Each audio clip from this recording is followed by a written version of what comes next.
Welcome to Nature Walk, the podcast where we explore the wonders of the natural world and all its incredible creatures. I'm your host, David, and I'm thrilled to have you joining me on this journey today.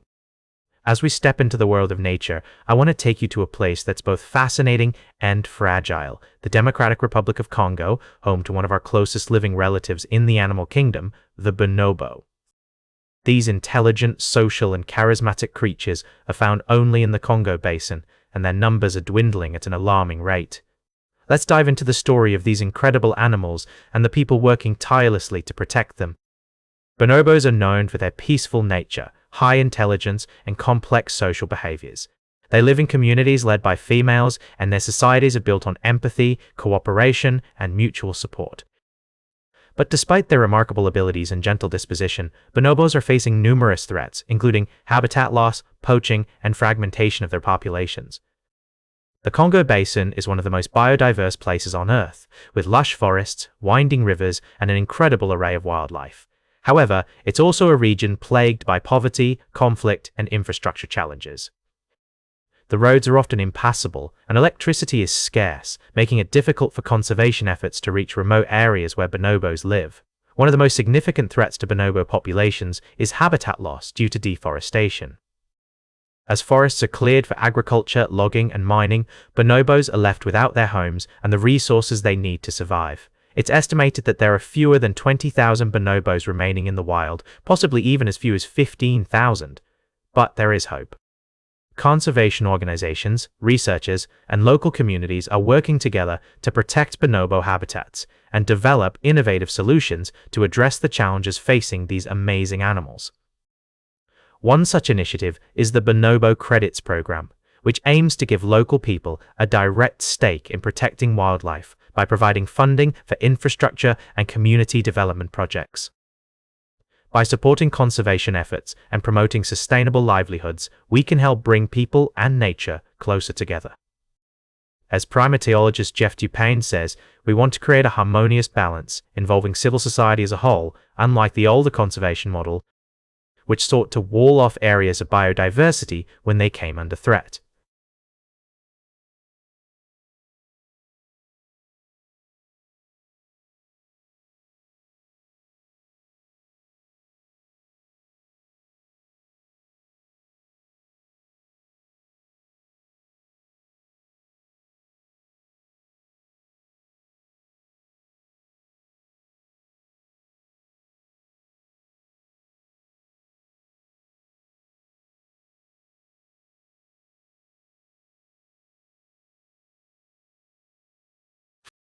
As we continue to learn from these incredible creatures, we're also reminded of our responsibility to protect them and their habitats.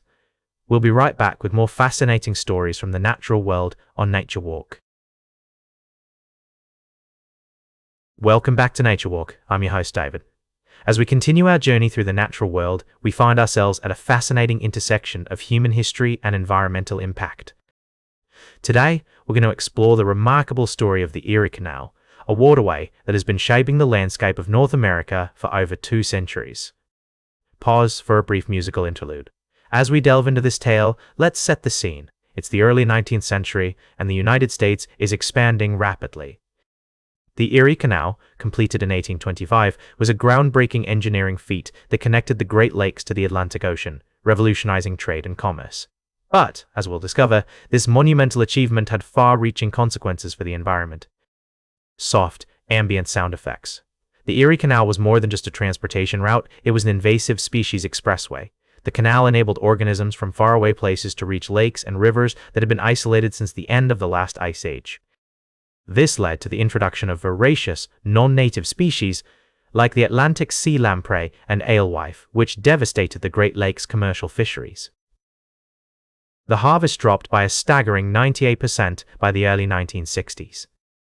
Dramatic music swells.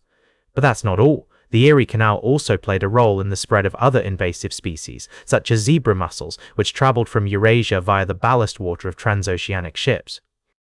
These hungry invaders caused a nearly 10-fold reduction of phytoplankton, the primary food of many species in the Hudson River ecosystem. Sound effects? Gentle lapping of water against the shore? As we fast forward to the present day, we find that the Erie Canal remains vulnerable to invasive plants and animals. However, there's also a more positive story unfolding. The canal has become a recreational treasure, with over 3.8 million people using the Erie Canalway Trail for cycling, hiking, kayaking, and sightseeing in 2024 alone. This generates over 300 million annually, supporting local economies and promoting conservation efforts. Uplifting music starts to play.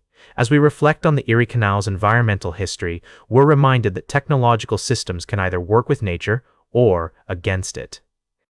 As New York reimagines the canal for its third century, there's an opportunity to design a more sustainable future, one that respects human communities and the natural world. Soft music continues to play, and that's where we'll leave this story for now. The Erie Canal's tale serves as a poignant reminder of the complex relationships between human activity and the environment. As we move forward, it's essential to consider the long-term consequences of our actions and strive for a more harmonious coexistence with nature. Pause for a brief moment. Stay tuned for our final story of the day, right here on Nature Walk. Welcome back to Nature Walk. I'm your host, David. As we conclude our journey through the natural world today, we find ourselves in the picturesque county of Devon, where a tale of human endeavor and environmental concern is unfolding. In the heart of Newton Abbot lies Wolborough Fen, a wetland of immense historical and ecological significance, dating back approximately 2,000 years.